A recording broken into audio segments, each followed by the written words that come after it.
నమః శివాయ. శివాయ గురవే నమః. ఓం నమః చండికాయ. నారాయణం నమస్కృత్య నరం చైవ నరోత్తమం దేవీ సరస్వతీం వ్యాసం తతో జయముదీరయే.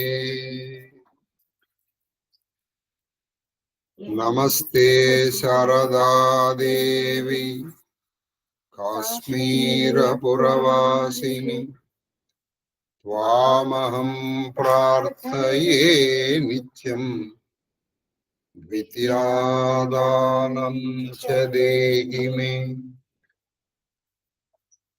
శ్రీకృష్ణ శరణం మమ. శ్రీకృష్ణ శరణం మమ. శ్రీకృష్ణ శరణం మమ. మహాదేవ మహాదేవ మహాదేవ. ఆ మహాదేవుడి కృపా కరుణ కటాక్ష వీక్షణాలు ఎంత బాగుంటాయంటే ఆయన ఇలా పెట్టాడు చెయ్య, అంతే అండి. అసలు ముక్త మనోహరంగా వచ్చింది ఆ జుట్టు, సరిపోయింది. ఇప్పుడు ఆయన ఆజ్ఞాపించాడు, నువ్వు వెళ్ళు రాజుగారి దగ్గరికి వెళ్ళి నమస్కారం చేసి. ఆయన ఆశ్చర్యపోయాడు. ఇంకా నా చేతడి ఆడలేదు, చేతడి ఆడలేదు. మీరు చాలా వరకు ఆ జాతీయాలు అలా రాసేశారు చూడండి. మొన్న చూడండి, తూచా తప్పక అలా. కాబట్టి చేతడి ఆడలేదు. ఇంకా వాడు మంగళవాడు ఏ కత్తితో చేశాడు, వాడు ఏదో తడి చేసి ఉంటాడు కదా, అది చేతడి ఆడలేదు. ఇంకా ఎక్కువసేపు కాలేదు. ఈ అమ్మాయికి ఎలా వచ్చింది జుట్టు?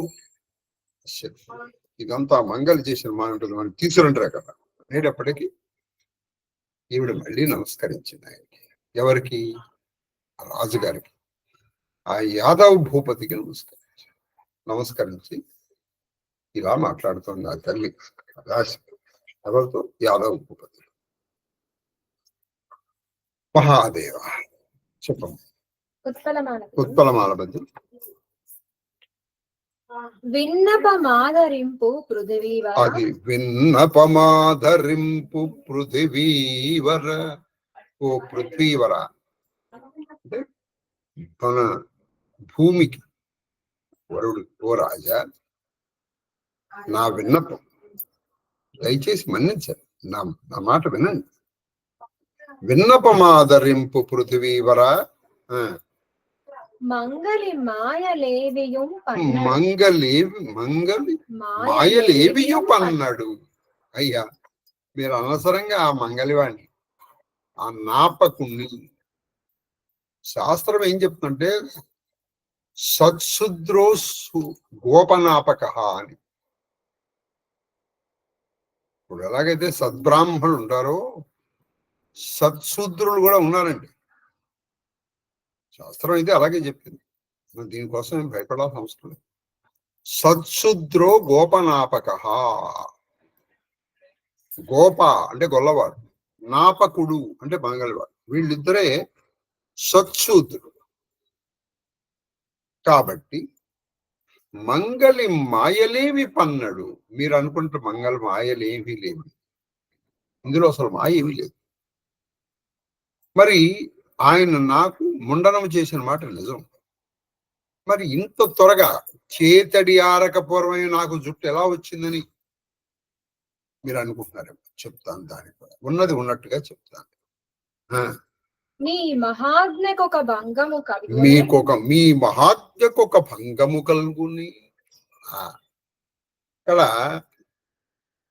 దాన్ని అది ఎట్లా ఉంటుందంటే బయటికి చాలా స్తుతిలాగా ఉంటుంది. అది ఎట్లా ఉంటుందంటే కొనపం పెట్టి కూర్చున్నట్టు ఉంటుంది. మీ మామూలు ఆజ్ఞ కాదు, మహాజ్ఞ. మీరు మహారాజులు, మీరు మీ ఆజ్ఞకు ఒక భంగము కలుగుని అంటే అది ఇంకో విధంగా జరుగుతుందా? అంటే మీ ఆజ్ఞని ఉల్లంఘించగలిగిన సాహసం ధైర్యం ఎవరికైనా ఉంటుందా స్వామి? మహారాజా, మీ ఆజ్ఞని ఎవరైనా ఉల్లంఘించగలరా? ఇప్పుడు మామూలుగా సుగ్రీవుడి యొక్క ఆజ్ఞ చాలా భయంకరమైన, అందుకని సుగ్రీవాజ్ఞ అంటారు. ఆయన ఆజ్ఞని గనక ఉల్లంఘించారో మామూలుగా వేయడు శిక్ష. ఆయన శిక్ష వేయడంలో చాలా కఠినంగా ఉంటుంది. అందుకే దాన్ని సుగ్రీవాజ్ఞ. మిగతా వాళ్ళు అప్పుడప్పుడు ఆజ్ఞలు ఉల్లంఘిస్తే సరే ఇది నీకు లాస్ట్ వార్నింగ్ అని ఆ లాస్ట్ వార్నింగ్ లో వందిస్తారు. లాస్ట్ వార్నింగ్ లో ఒకసారి వందిస్తారు. నేను ఒకసారి బాగుందండి, నేను ఫ్లైట్ వెళ్తున్నాను, ఎక్కడికి, కాశీ వెళ్తున్నాను.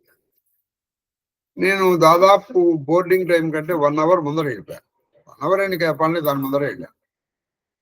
ఆ పక్కన ఉన్నటువంటి ఢిల్లీ ఫ్లైట్ కి వాడు అనౌన్స్ చేస్తున్నాడు, the last and final announcement that the passengers must come అని ఏదో చెప్తాడు.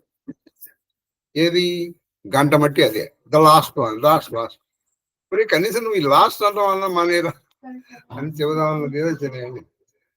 ఎప్పుడు లాస్ట్ అంటాడు, వాడు చెబుతూనే ఉన్నాడు గంట బట్టి.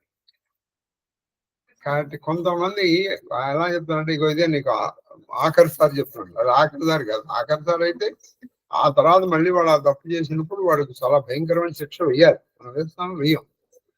మళ్ళీ చాలా మంది ఇగో ఇది నేను ఆఖరిసారి అంటగానే అది నిజానికి ఆఖరిసారి కాదు. కానీ సుగ్రీవు ఆజ్ఞ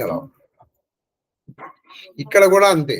నీ మహాత్యకు ఒక భంగము కలుగుని, ఎవరయ్యా నువ్వు చేసిన ఆజ్ఞాన్ని ధిక్కరించి ఉల్లంఘించే ధైర్యము, సాహసము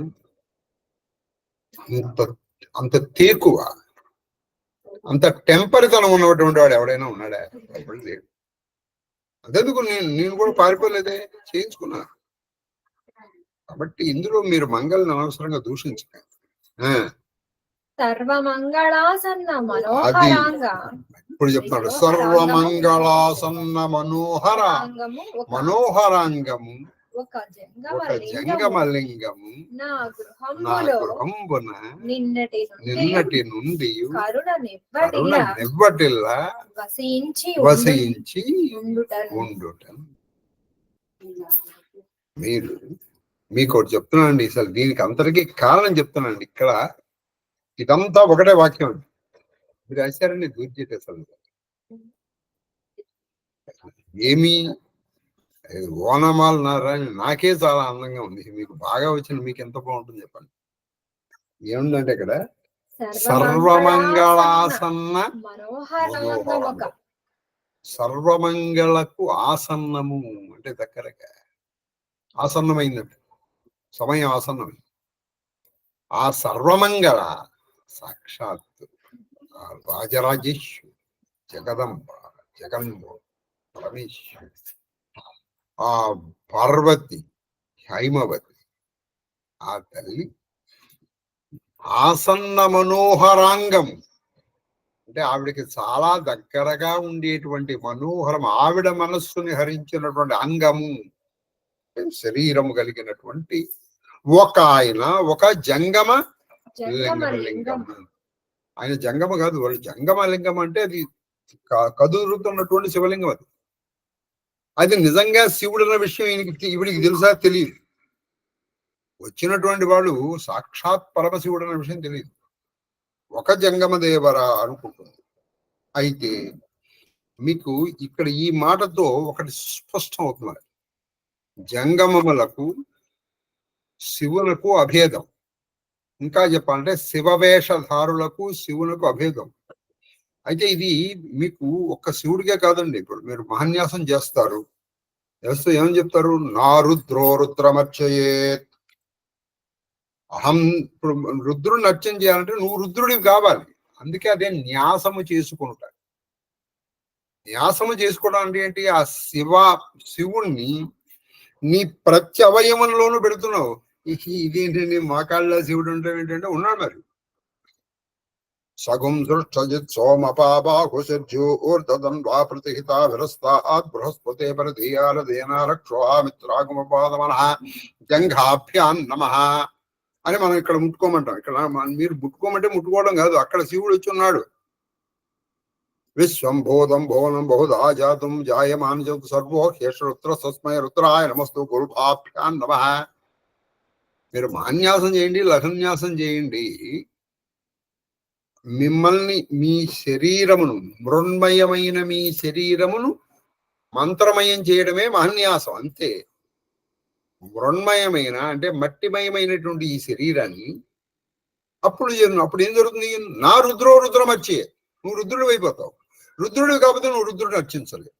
అందుకే ఇప్పుడు శివుడే, తన దగ్గర ఉన్నటువంటి వాడు శివుడే, ఈ భావన ఉండవలెను. అప్పుడు నువ్వు స్పర్శ చేయొచ్చు. వీడు ఫలానా వాడు, అప్పుడు పరపురుషుడు. ఇక్కడ మీకు ఒక ధర్మ సందేహం కూడా వీడిపోవాలి. శివస్పర్శ దూష్యము కాదు కదా. శివస్పర్శ దూష్యం అనుకుంటే మరి మీరు కాశీలో వెళ్ళి స్పర్శ చేయకూడదు. కాబట్టి జంగమముడు అంటే శివవేషధారి, విభూతి పుండ్రములు ధరించి చక్కగా ఉన్నటువంటి వాడు శివుడే. ఆ స్పర్శ దూష్యము కాదు. అందుకని ఆయన ఒక జంగమలింగము. ఈ జంగమలింగం ఎవరు? సాక్షాత్ పరమశివుడు. అందుకే సర్వమంగళాసన్న మనోహరాంగము. ఒక జంగమలింగము నిన్నటి నుంచి, ఇప్పుడు కాదండి, నిన్నటి నుంచి, అది నిన్నటి నుంచి నా గృహంబున కరుణ నివ్వటిల్లాడు, వసించు. నా మీద ఎంతో కరుణ నివ్వటిల్లాడు అంటే ఎక్కువగా నా మీద కరుణ కురిపించేస్తున్నాడు నిన్నటి నుంచి. ఆయన ఉన్నాడు ఇంకా మా ఇంట్లో. నేను వచ్చేసాను కానీ ఆయన ఉన్నాడు, మా ఇంట్లో ఉన్నాడు. నివ్వటిల్లడు వసించి ఉండుటన్. ఇదంతా ఆయన చేసినది, అంతేగాని మంగళి మా ఏం లేదు నాయన.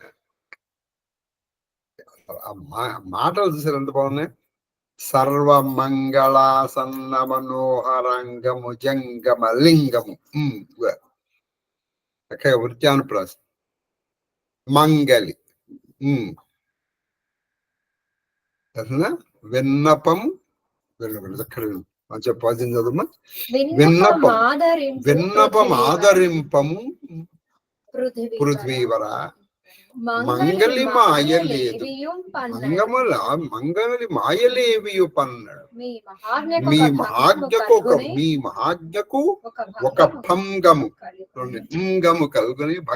కలుగుని సర్వమంగళాసన్న మనోహరంగము జంగమలింగము నా గృహంబున నిన్నటి నుంచి కరుణ నివ్వటిల్లడు వసించి ఉండుటన్. మీరు పద్యం చక్కగా చదివితే ఎక్కడ సర్వమంగళ దగ్గర నుంచి ఇక్కడ వరకు ఆపకుండా చదివితే ఎంత బాగుంటుంది. అది అలా రాశారండి. ఒకానొక సందర్భంలో విశ్వనాథ సత్యనారాయణ గారు ఒకసారి ఆయన ఈ ఆంధ్ర చరిత్ర రాస్తూ శాతవాహనుల గురించి రాశారు. ఆయన ఏమని రాశారంటే, నీవు ఆంధ్రేశ్వరుడవు. శాతవాహనుల శాతకర్ణంలో నీవు ఆంధ్రేశ్వరుడవు, శాపవిధమంతే శాతుడన్ నేను, నీకై వీనిన్గని పెద్ద చేసి తిని రాజా వీడు, కోదండ మహావిధ్వస్త దిగంతరాహిత ధర ప్రాణేశ చూడామణి గ్రీవా మంజులహార రత్న రుచర శ్రీపాద కంజుండగున్ అని. ఏమిటండి అంటే అప్పుడు ఇటువంటివి ఆయన పద్యాలు కోర్టు చేశారు. పూర్వ కవుల వాసన, పూర్వ కవుల ఇంపాక్ట్, ఇన్ఫ్లుయెన్స్ మన మీద ఉంటుందండి. అంతే కదమ్మా. ఇంకేమైనా ఉన్నాయి ఇందులో? లేదు. ఇంకా తల్లి ఇలా చెప్తోంది ఆ రాజుతో. ఏముంటుందంటే, ఉత్పలమాల నీ కృప లేక. ఇప్పుడు అది ఖచ్చితంగా కొట్టింది. నీ కృప లేక భంగపడి నా మీద దయ కలగదు. ఏమైనా నేను చేసింది ఒక్క రోజు నేను రాలేదు, అంతే కదా. అయినా నీకు నా మీద కృప లేదు. నే భంగపడి, నేను ఇలా అవమానపడి అని చెప్పేసి మొదలున్నట్టుగా అని చెప్పేసి నీ కృపలేక నే భంగపడి చని వెళ్ళాను. వెళ్ళి ఆతని దివ్య ఆతని దివ్య పాదనాళికా యుగంబు పడి. చూడండి ఇక్కడ, నీ కృపలేక నేను భంగపడ్డాను. నేను వెళ్ళి ఎక్కడికి పెట్టాను? ఆతని దివ్యనాళిక. దివ్యము, దివ్ అనే ధాతువు నుంచి వచ్చింది. దివ్యం అంటే దేవత్వం, దైవాంశం. దివ్య పాదనాళిక, ఆ పాద పద్మములు. దివ్యనాళిక పాదముల, యుగము 2 పాదముల మీద పడి నేను పడిపోయా. ఎందుకంటే నీ మీద నీ కృపలేక నేను భంగపడ్డానికి నేను వెళ్ళి ఆయన పాదాల మీద పడ్డాను. పడి ఫలించే మదీయ తపం బటంచు బాష్పకులైన అయ్యా. ఫలించే మదీయ తపం. ఇలా పడ్డానో లేదో, ఈ ఫలించే మదీయ తపం నీ మధ్య ఏం జరిగింది? బాష్పాకుల నేత్రునై, కన్నీళ్లతో నిండినటువంటి కళ్ళు కలిగిన దాన్ని. మొత్తం నా కళ్ళంతా కన్నీరుతో నిండిపోయి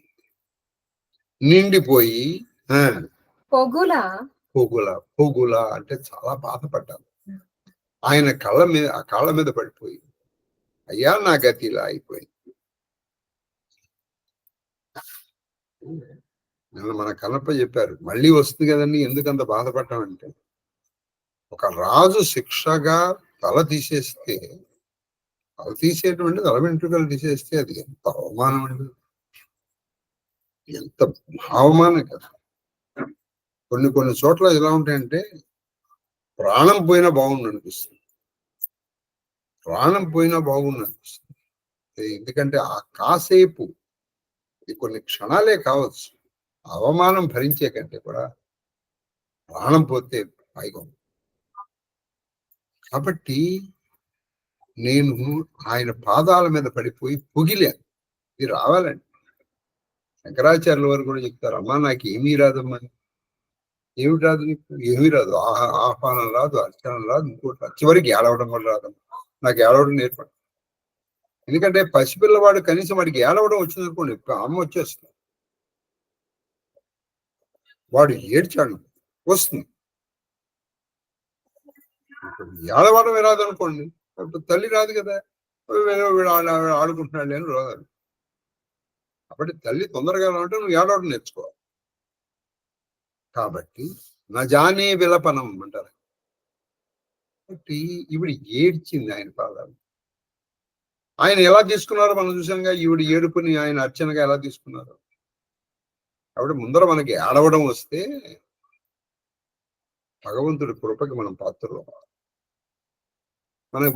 మన దౌర్భాగ్యం అంటే ఆయన కోసం తప్ప మిగతా అన్నిటి కోసం ఏడుస్తున్నాం. ఇందులో మనకి ఎవరికి తెలియదండి, దేనికోసం మనం ఏడుస్తున్నామో, ఏది శాశ్వతం కాదన్న విషయం అందరికీ తెలుసు. నీ శరీరం కోసం ఏడుస్తావు, అది శాశ్వతం కాదని తెలుసు. ఎలాగో శాశ్వతం కాదు అన్న విషయం మనకి అనుభవంలోనే ఉంది. ఎందుకంటే మన కళ్ళ ఎదురుకుంటే మన చుట్టాలు, పక్కాలు, స్నేహితులు, మిత్రులు ఎంతమంది వెళ్ళిపోయారండి. అందుకే భాగవతం చెప్పడు, వెళ్ళిపోయిన వాడిని చూసి మనం పాపం అన్నాడు. వాడు హిరణ్యాక్షుడు అది చెప్తాడు. హిరణ్యకశిపుడు చచ్చిన వానికై ఏడ్చెదరు సావని వాని. దేవుడు వాడి కోసం వీడు ఎడుతాడు. అదేదో ఆ కష్టం వాడికి ఒకరికే వచ్చినాడు, నీకు రానట్టు. వాడికి ఇవాళ వచ్చింది, రేపు నీకు వస్తుంది అంతే. ఇందులో ఎడవడానికి ఉంది అది సరి. కాబట్టి ఆ పొగిలి అనే మాట చాలా గొప్ప. నేను ఆయన పాదాల మీద పడ్డాను ఒకటి, తర్వాత పడిన తర్వాత పొగిలే, బాధపడ్డా, ఏడ్చాడు. ఆయన కరుణ, ఆయనకి దయ కలిగింది, మనసు కరిగి ఆ కరుణాంబుది, అది ఆ కరుణాంబుది. ఆయన వారు కరుణకు సముద్రుడు, ఆ దయా సముద్రుడు. ఇప్పుడు అంబుది కన్నా కొంత మీరు ఎంత లేదన్నా దానికి పరిమితులు ఉన్నాయిగా. దానికి లోతులో కానీ ఇంకోట్లో కానీ పరిమితులు ఉన్నాయి. కానీ మనకి సముద్రానికి మించింది ఇంకంటే మనకి ఇంకేమీ తెలియదు కాబట్టి కరుణాంబుది అనేస్తున్నాం మనం. కానీ ఆ శివుడి దయకి, ఆ మహాదేవుడి దయకి, ఆ మహాదేవి కృపకి అంబుది లేదండి, ఎల్లలు లేవండి. ఆ కరుణాంబుది, అంబు అంటే నీరు, ఆ కరుణాంబుది నా శిరంబుపై నా శ్రీకర శరంపై పల్లవం విడి శ్రీకర పల్లవెంబిడి విడిన ఆయన, నా శిరంబుపై నా తల మీద ఆయన శ్రీ అంటే శుభకరమైన, శ్రీ కరపల్లవం విడిన శుభము, శ్రేయస్సు, మంగళకరమైనటువంటి కర చెయ్య అనే పల్లవం అంటే చిగురుటాకు వంటి ఆయన చేతులు ఎటువంటివండి, శుభములు, శ్రేయస్సులు, మంగళములు ఇచ్చేటువంటి. ఆ చెయ్యి నా తెల మీద పెట్టాడంతే. పెట్టేటప్పటికి రాజా ఆ చిత్రముగా చిత్రముగా చనుదెంచే చనుదెంచె వెంట్రుకలు. చిత్రం, అది నాకే చిత్రంగా ఉంది అసలు. ఈయన పెట్టి ఇలా తీసేటప్పటికి ఓహో బ్రహ్మాండంగా ఎటువంటిది, నెరిమిగుల నల్లనై ఎత్తిన ఇంద్రజాలుడు ఎత్తినటువంటి ఒక శిఖిలాగా వాడి సాక్షాత్తు శివుడు రతీదేవికి చేసేటువంటి అభిషేకం చేయడానికి నల్లటి కొండలాగా, ఒక మేఘములాగా నలుపు అలా వచ్చేసింది. ఇది ఆయన మాయస్వామి, మీ మంగళి ఏమీ తప్పు లేదని ఉన్నది ఉన్నట్టు చెప్పింది తెలుగు. ఇందులో ఆయన తప్పేమి లేదు. మీరు అవసరం ఇప్పుడు మంగళని ఎందుకు నిందిస్తారు? నేను వెళ్ళాను, అది అందులో ఆవిడ చెప్పింది, నీ కృపలేక నీ భంగపడి. కృపలేక అన్నప్పుడే ఏదో చిన్న తప్పులు చేస్తారే, అందరు కొంత ఇవ్వాలి, 1-2 సార్లు ఇచ్చి తర్వాత కూడా ఏది చిన్న చిన్న తప్పు. ఇప్పుడు 1-2 సార్లు ఇవ్వాలి, కానీ వాడు ఒకసారి హత్య చేశాడని నేను ఒకసారి పర్మిషన్ ఇస్తాను, ఇంకో హత్య చేసినప్పుడు చూద్దాంలే అంటే కుదరదు. అటువంటి దానికి ఖచ్చితంగా వెంటనే శిక్ష ఇవ్వాలి. ఏదో చిన్నది, ఓ పెన్సిల్ పోగొట్టాడు, నేను వెంటనే నేను మరణశిక్ష వేస్తానంటే ఎట్లా? అప్పుడు కొన్ని అందుకే వార్నింగ్స్ ఇస్తాం తర్వాత, అంతే కదా. ఇగో తర్వాత ఘట్టం. ఇప్పుడు మెండ జంగముడు యాదవ రాజుని మెండ జంగముడు ఇప్పుడు యాదవ రాజే వచ్చేసాడు దర్శించరా. ఎలా జరిగిందో చెప్తాం. వచనం అనవుడు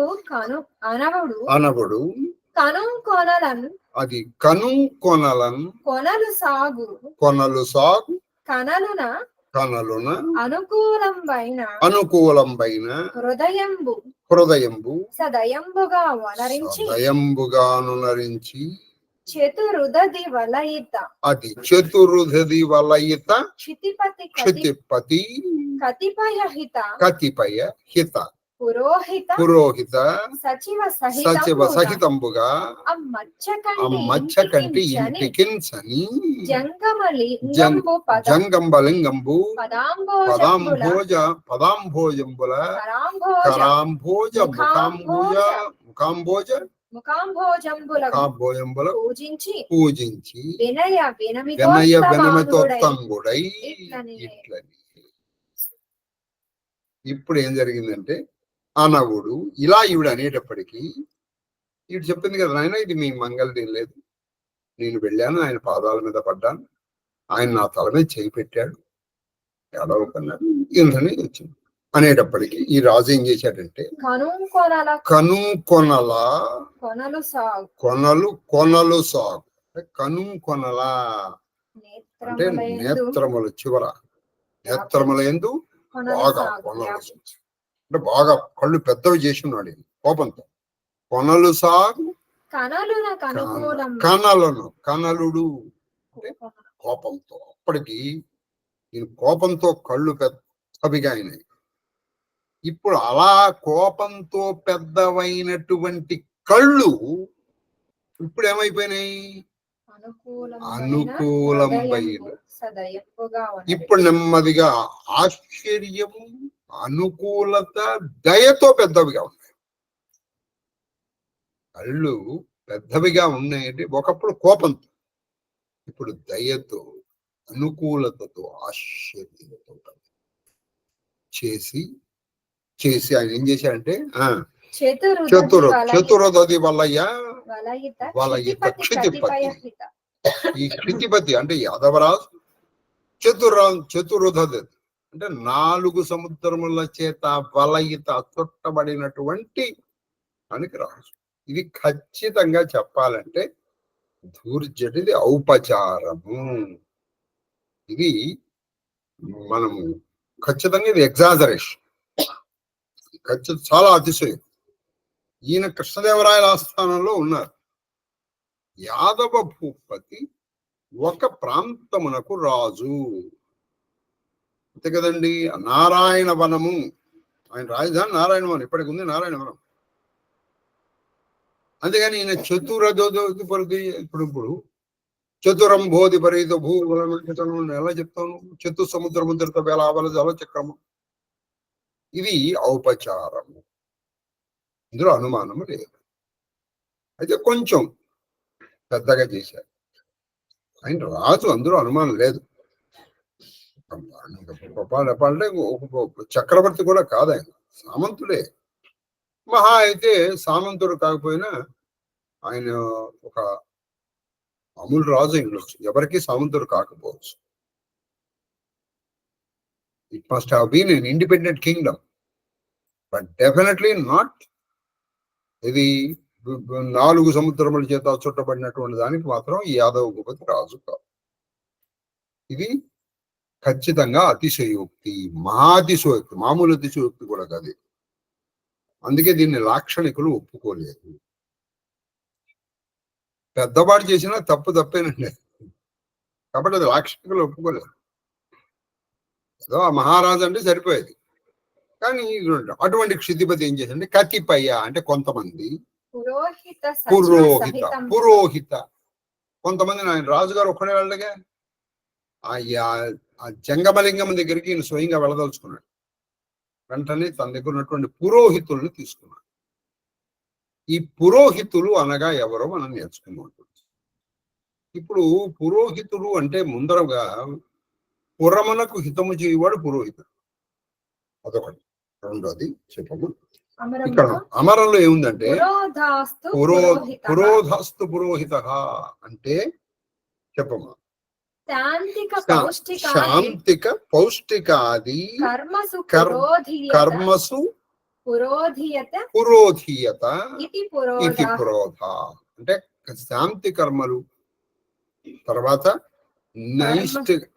నైష్టిక కర్మలు చేసేటప్పుడు ముందర ఎవరు ఉంటారో పురోధ అంటే ముందరగా ఉంచేటువంటి వాడిని పురోహితుడు, పురోధ లేదా పురోహితుడు అని. పురోహితశ్చ శాంతిక పౌష్టిక అంటే శాంతి కర్మలు గాని పౌష్టిక కర్మలు గాని అంటే మీ ఇంట్లో ఏదో జరుగుతుంది, అప్పుడు ఇంట్లో ఎవరు ఉండాలి? ఇప్పుడు మీ గృహప్రవేశం అవుతుంది, ముందర ఎవరు ఉండాలి? ఖచ్చితంగా పురోహితుడు ఉండాలి. ముందర అతను ఉండాలి. అతను మా వేద ఘోషతో ముందరికి వెళ్ళాలి. అందుకే ఇప్పుడు మీరు ఎప్పుడన్నా చూడండి, మనము అవభృత స్నానానికి వెళ్తాం. ఎలా వెళ్తాం? అవభృత స్నానం మనం చాలాసార్లు చేశారు మీరందరూ కూడా. సాక్షాత్తు కాశీలో గంగలో చేశాం. ముందర వేదం, ఎందుకంటే వేదం అంటే అది సాక్షాత్తు ఆ పరబ్రహ్మ యొక్క ఉచ్ఛ్వాస నిశ్వాసములే కదా, కాబట్టి అది అపౌరుషయం. కాబట్టి అటువంటి వాడు, పరమాచార్యుల వారు కూడా చెప్పారు, అటువంటిది అలా నేర్చుకున్నటువంటి వాడు కనిపిస్తే ముందర పాదాలకు దండం పెట్టారు, కనిపిస్తే ముందర పాదాలకు దండం పెట్టారు. అది అందుకే మీకు గుర్తుంటే మన కీర్తిశేషులు లక్ష్మణ్ గారు ఎప్పుడు కూడా చిరంజీవి శశికాంత్ని పేరుతో పిలిచేవాడు కాదు, బ్రహ్మగారు అనేవాడు. బ్రహ్మగారు అది సంగతి. కాబట్టి అక్కడ వయసుతో మనకి సంబంధం కాదు. ఇదే బచ్చా గారు, నీకు బచ్చానే కానీ వేదాన్ని నేర్చుకున్నాడు, అది గుర్తుపెట్టుకోండి. ఆయన పట్టుకుని ఊరే అరే అనకూడదు, అది సంగతి. కాబట్టి వేదము నేర్చుకున్నాడంటే ఏంటి జరుగుతుంది? వేదం అంటే ఏమిటి చెప్పండి? వేదమే దేవం, దైవము వేదమునికి భేదం లేదు. ఇది శాబ్దికమైనటువంటి స్వరూపం. ఆ స్వరూపం ఏంటంటే అది రేఖాత్మకం కావచ్చు, లేకపోతే విగ్రహాత్మకం కావచ్చు. శాబ్దిక స్వరూపమే దైవం. కాబట్టి అటువంటి వేదము గౌరవించాల్సిన బాధ్యత మనందరి మీద ఉంది. కాబట్టి ఈ పురోహితుడు అంటే ముందర ఉండేటువంటి వాడు. అయితే ఈ పురోహితుడు మనకి పారంపర్యంగా అంటే ఇప్పుడు మీ నాన్నగారికి వాళ్ళ నాన్నగారు, మీ తాతగారికి ఈ పురోహితుడు తాతగారు చేస్తున్నాం అనుకోండి, అప్పుడు ఆయన కుల పురోహితుడు లేదా కుల బ్రాహ్మణుడు, కుల విప్రుడు అవుతాడు. అయితే ఇది రాజవంశానికి చెందిన వాడయ్యాడు అనుకోండి, అప్పుడు ఆయన రాజపురోహితుడు అవుతాడు. అయితే ఇక్కడ రాజపురోహితుడికి ఉండాల్సిన కొన్ని లక్షణాలు చెప్పారు ధర్మశాస్త్రం. రాజపురోహితుడు అంటే రాజులకు పరంపరగా వస్తున్న రాజపురోహితుడు అంటే ఇట్లా వాడికి కొన్ని లక్షణాలు ఉండాలి. ఏమిటంటే ఆ లక్షణాలు, ఒకటి రాజపురోహితుడికి ఉండవలసిన వేద వేదాంగ తత్వజ్ఞం 3 ఉండాలి వాడి దగ్గర. వేదము, వేదాంగములు, తత్వములు తెలిసి ఉండాలి. వేదము తెలిసి ఉండాలి, వేదాంగములు. వేదాంగములు మనం చాలాసార్లు చెప్పుకున్నాం, 6. ఇది శిక్ష, వ్యాకరణం, జ్యోతిష, మీమాంస. కాబట్టి వేదము, వేదాంగములు, తత్వం కూడా తెలిసి ఉండాలి. కేవలం ఇది ఉంటే సరిపోదు, తత్వం కూడా తెలియాలి. తత్వజ్ఞుడై ఉండాలి, 1. 2 జపహోమ పరాయణ. ఆయన ఎప్పుడు కూడా ఎలా ఉండాలంటే ఏదైనా జపం చేసుకుంటూ ఉండాలి, లేదా హోమం చేసుకుంటూ ఉండాలి. అంతే తప్పితే నువ్వు ఆయన ఎప్పుడు వెళ్ళినా టీవీ చూస్తూ ఉండకూడదు. ఆయన ఎప్పుడు వెళ్ళినా 10 మందిని కూర్చోబెట్టుకుని రాజకీయాల గురించి మాట్లాడకూడదు. నువ్వు ఆయన ఎప్పుడు వెళ్ళినా న్యూజిలాండ్ ఉండదు. ఆయన అసలు ఎవరిని పురోహితుడు అనాలో గుర్తుపెట్టుకోండి. ఒక విధంగా వస్తే ఇప్పుడు మీరు నన్ను పురోహితుడు అనకూడదు, ఎందుకంటే మీరు ఎప్పుడు వచ్చినా నేను టీవీ చూస్తూ ఉంటాను. మీరు ఎప్పుడు వచ్చినా నేను జగత్ సిద్ధాంత రాద్ధాంతాల గురించే తప్ప దైవ విషయాల గురించి నేను మాట్లాడింది లేదు. కాబట్టి నేను పురోహితుడిని కాదు. అంటే కనీసం ఇది చెప్పేటప్పుడైనా నిజం ఒప్పుకోవాలి కండి కదా. నిజం ఇప్పుడు కూడా ఒప్పుకోకపోతే ఇంకెప్పుడు ఒప్పుకుంటా చెప్పండి. ఇక 3వది ఆశీర్వాద వచోయుక్త. ఆయన ఎప్పుడు ఏముండాలంటే కనిపిస్తూనే ఆయన ముందర ఆశీర్వాద వచో, ఆయన మాటలు ఎప్పుడు ఆశీర్వచనంగా ఉండాలి. ఏమని శతమానం భవతి విజయోస్ శ్రీకృష్ణ ప్రసాద సిద్ధిరస్ అని ఆశీర్వాద వచనములతో కూడినటువంటి మాటలు ఉండాలి. అటువంటి వాణ్ణి రాజపురు. ఇవన్నీ ఉన్నటువంటి వాడు ఏష ఎవరికైతే ఉంటాయో వాడు రాజపురు. అదే తప్పిదే నువ్వు వేదాంగ తత్వజ్ఞుడై ఉండాలి, జపహోమ పరాయణుడై ఉండాలి, ఆశీర్వాద వచోయుక్త. ఇది ఇక్కడ చెప్పారు. ఇంకో చోట ఏం చెప్పారంటే పురోహితో హితో వేద. ఇంకోటి చెప్పారంటే పురోహితో హితో వేద. అది పురోహితో హితో వేద అంటే వేదములు స్మృతిజ్ఞ, స్మృతి పురాణాలు తెలిసిన వాడు. సత్యవాక్ ఎప్పుడు నిజము పలుకుతూ ఉండాలి. సత్యవాక్ శుచి అయి ఉండాలి. ఏ శుచి? అంతఃశుచి బహిశుచి కూడా ఉండాలి. అంతే తప్పితే మీరు ఎప్పుడైనా చదివారో లేదో నాకు తెలియదు కానీ చిలకమర్తి ప్రహసనాలలో వారి బలవంత బ్రాహ్మణార్థం అని ఓ బ్రాహ్మణ చాలా బాగుంటుందండి, చదవండి. అదేం జరుగుతుందంటే వీడు చూస్తాడు, ఇవాళ వాడికి ఎప్పుడు పాపం ఇంట్లో అన్నం తినడం అలవాట్లేదు. ఎందుకంటే ఎప్పుడు ఎవరో తినాలి. అందుకని ఇవాళ ఎవరి మీద రావాలంటే కర్ణం గారికి కనిపించాడు. కర్ణం గారి దగ్గర నమస్కారం అండి. కర్ణం గారు నమస్కారం అంటే ఏంటండి ఇవాళ మీ అమ్మగారు తీసేయండి అన్నాడు. వాళ్ళ అమ్మగారు తీసి వాడి గుర్తులేదు. ఇవాళ మా అమ్మగారు తీసా, మరి ఊరిని నిన్న చెప్పాలి కదా నువ్వు అంటే. ఒకప్పుడు అలా చెప్పేవాడు ఆ పురోహితుడు. అయ్యా వచ్చే వారం మీ నాన్నగారిది వాళ్ళ ఇంట్లో వాళ్ళు చెప్పుకునేవాళ్ళు. అలాగే ఒకప్పుడు ఒక అతను ఉండేవాడు. అతని పని ఏంటంటే పంచాంగం తీసుకునేవాడు. పొద్దున్నే వచ్చేవాడు మన ఇంటికి వచ్చేసి, స్వస్తి శ్రీ చాంద్రమాన క్రోధినామ సంవత్సరం ఉత్తరాయణము గ్రీష్మ ఋతువు ఆషాఢమాసము, శుక్లపక్షము, ఏకాదశి తిథి అని ఇలా చెప్పి, వర్జము ఇవన్నీ చెప్పి, ఇవాళ ఉన్నటువంటి ఏకాదశి, ఇవాళ తొలి ఏకాదశి అని కొంత దానికి ఉన్న విశేషణాలు చెప్పేసి వాళ్ళని ఆశీర్వచనం. శతమానం భవతి దాయు పురుష చతుర్షేవేంద్రియే ప్రతిష్టతి సవితా పశ్చా సవితా పురస్స సవితోత్తర సవితానుసూతాం దీర్ఘవాయు అని చెప్పేసి అప్పుడు ఆ ఇంట్లో వాళ్ళు బియ్యం ఏదో ఇచ్చేవారు. బియ్యంలో అది వాళ్ళు బలి పట్టుకుని ఆ సంచి ఉంటుంది కదా, సంచి ఇట్లా చేతికి తగిలించుకునేవాళ్ళు. నాకు మా చిన్నప్పుడు బాగా గుర్తు. ఆ సంచిని ఏం చేసేవాడు, ఆయన ఇట్లా కొంచెం ఇట్లా లాగేవాడు, పెద్ద అయినప్పుడు తీసేవాడు కాదు, మనం ఇందులో చేసి మళ్ళీ ఇక్కడ దగ్గర పెట్టేసేవాడు, ఇలా మెల్లి పెట్టేసి వెళ్ళిపోయాడు. అలా చెప్పేవాళ్ళు. ఆయన ఊరే మరి ఇప్పుడు చెప్తున్నాడు రా, నన్ను అన్నం తినేసాను కానీ లేదు, పొద్దున్నే అన్నం తిన్నారా? ఎప్పుడు తిన్నారు? భోజనం ముందర, భోజనం తర్వాత. మొహం కడుక్కుని తిన్నారా, మొహం కడుక్కోబోరం తిన్నారా అని. వాడే పొద్దున్నే ఆకలేసిందిరా, ముందర తినేసాను, ఇగో ఇప్పుడు మొహం కడుక్కోవాలి. ఓహో అలాగా, మొహం కడుక్కోబోరం తిన్నారు కదా, అది నిన్న కింద వస్తుంది, పర్వాలేదు చేశాను, చాలా బాగుంటుందండి. అలా వస్తున్నా, సరే మరి రండి. సరే వచ్చేసేటప్పటికి ఏం జరిగింది, మరి నువ్వు ఒక్కడే ఉన్నావు, ఇంకోటేడి అన్నాడు. ఆయనకి ఏం తెలియకపోతే కానీ కొన్ని ఉంటాయి కదా, ఇద్దరు పెట్టాలి, ఇప్పుడు ఇంకోటిని తీసుకురావాలి. సరే ఎందుకని అటు వెళ్ళాడు. అటు వెళ్ళేటప్పటికి ఏం జరిగింది, అక్కడ నిజంగా మంచి సద్బ్రాహ్మణుడు దొరికాడు. వాడు ఏమండి కదా రండి, నాకు ఎందుకురా ఈ బ్రాహ్మణార్థం, నేను చెయ్యను రా బాబు, నాకు అనవసరం, నాకు అలవాట్లేదు రండి. కరణం గారు, లేకపోతే ఇదైపోతుంది, రండి రండి రండి తీసుకొచ్చారు. సరే తీసుకొచ్చారు, కూర్చోబెట్టారు. ఈ కూర్చోబెట్టేటప్పటికి ఈ కరణానికి కొంచెం తెలివితేటలు ఎక్కువ. చూశాడు, ఈ సద్బ్రాహ్మణుడికి ఏమో చక్కగా బ్రహ్మాండంగా దంచం పెరుగుతుంది, వీడి దగ్గర దంచం లేదు.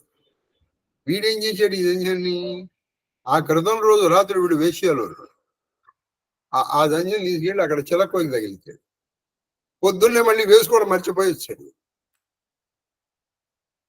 పొద్దున్నే లేచి మర్చిపోయి అది వేసి ఇంట్లోనే ఉండిపోయింది. ఆయన దంచం ఉంది, నీకు లేదేంటి అన్నాడు ఈ కన్నం. వెంటనే ఇప్పుడు ఇది సర్దుకోవాలిగా. అవునండి, ఇవాళ ఎవరిది తిది? మా అమ్మది. అవును, మీ అమ్మకి దంచం ఉందా? మరి నేను తీసుకుంటాను అన్నాడు. ఈయన కూడా తీసుకున్నాను. ఓడి అమ్మగారు మరే, మీకు లేకపోతే నన్ను ఎందుకు తీస్తారా, నాకు తీయగలరా అన్నాడు. ఇంతకీ అది బలవంత బ్రాహ్మణార్థం ఆయన చేసి చేయిస్తారు ఆ చిలకమర్ది ప్రహసనాలు. కాబట్టి ఇటువంటివి ఆయన శృతి స్మృతి తెలియాలి, సత్యము పలకాలి చక్కగా. అంతే తప్పితే నువ్వు అనుకూలంగా మాట్లాడకూడదు. తర్వాత ఇంకోటి ఏంటి, శుచిగా ఉండాలి. ఇది బాగా గుర్తుపెట్టుకోవాలి, ఈ శుచి. అందుకే బ్రాహ్మణ సదా శుచి అంటారు. బ్రాహ్మణ సదా శుచి అంటే అర్థం ఏంటి, ఇది నువ్వు ఇష్టం వచ్చినట్టు చేసేది కాదు, ఆయన ఎప్పుడూ మంత్రం చేసుకుంటూ ఉంటాడు. కాబట్టి మన లోపల కూడా శుచిగా ఉండాలి.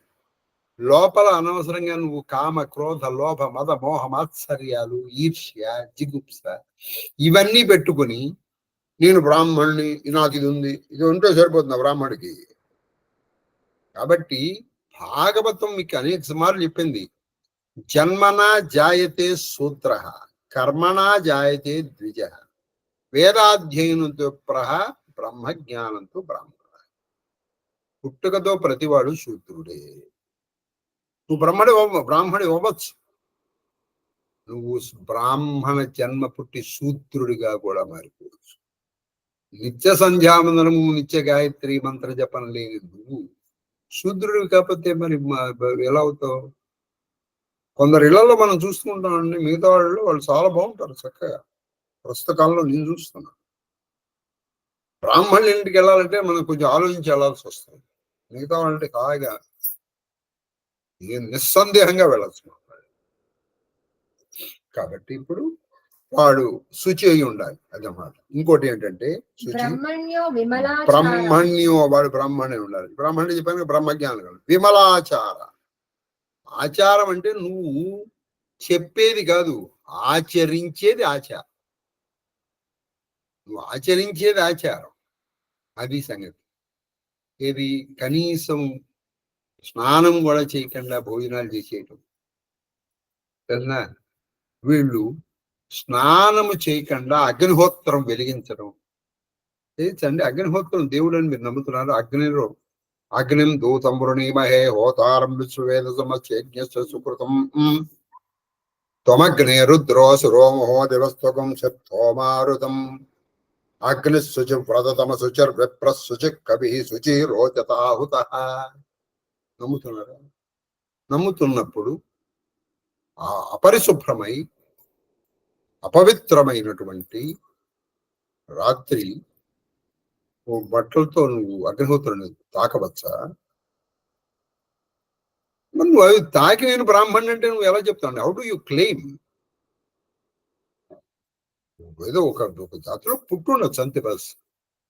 కొంతమందిని చూస్తాను అసలు వాళ్ళు ఆ సమయంలో నేను చెప్తూ ఉంటాను, నాకు ఏమి లేకపోయినా వాళ్ళు నాకు ఫోన్ చేయడానికి కూడా వెనకాల.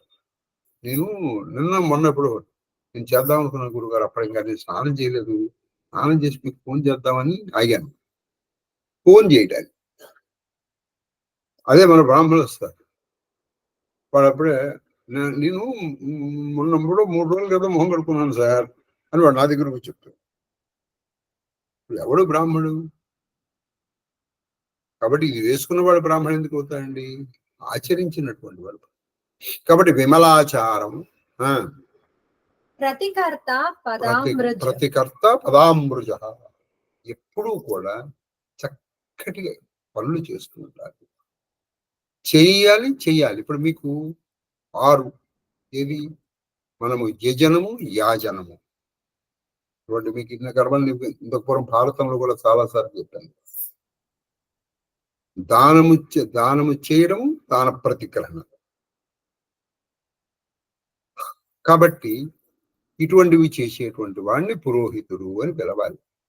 అంతే ఆ సమయానికి వచ్చి మీ దగ్గర దక్షిణ తీసేసుకుని ఏదో చేసేటువంటి వాడిని పురోహితులని ఎలా పిలుస్తామని మనం? అరే ఏదో పేరు పెట్టి పిలవండి, మీరు మీ ఇష్టం తెలుస్తారు. కానీ శాస్త్రం చెప్పిన వాడైతే ఇది పురోహితుడు, ఈ లక్షణాలు ఉన్నవాడే పురోహితుడు. మీ కులానికి అది పారంపర్యంగా వస్తున్నాడు అనుకోండి వాడు, అప్పుడు వాడు కుల విప్రుడు, కుల బ్రాహ్మణుడు. కాబట్టి అటువంటి రాజ పురోహితులు, సచివులు అంటే మంత్రులు, కొంతమందిని తీసుకున్నాడు. ఎవరు? ఈ యాదవ్ భూపతి. ఎప్పుడైతే ఈవిడ ఇలా ఆ జంగమదేవర ఆయన యొక్క శ్రీకరములను తన నెత్తి మీద పెడితే వెంట్రుకలు వచ్చాయని తెలుసుకున్నాడు. ఈయన వెంటనే బయలుదేరి కొంతమంది పురోహితుల్ని, కొంతమంది సచివుల్ని తీసుకుని పురోహిత సచివ పోయిపోయింది. అది పురోహిత కతిపయ పురోహిత సహిత కతిపయ పురోహిత సచివ సహితంబుగా మత్స్య అంటే చేప, కంటి శాపం అంటే కన్నులు, మీనాక్షి.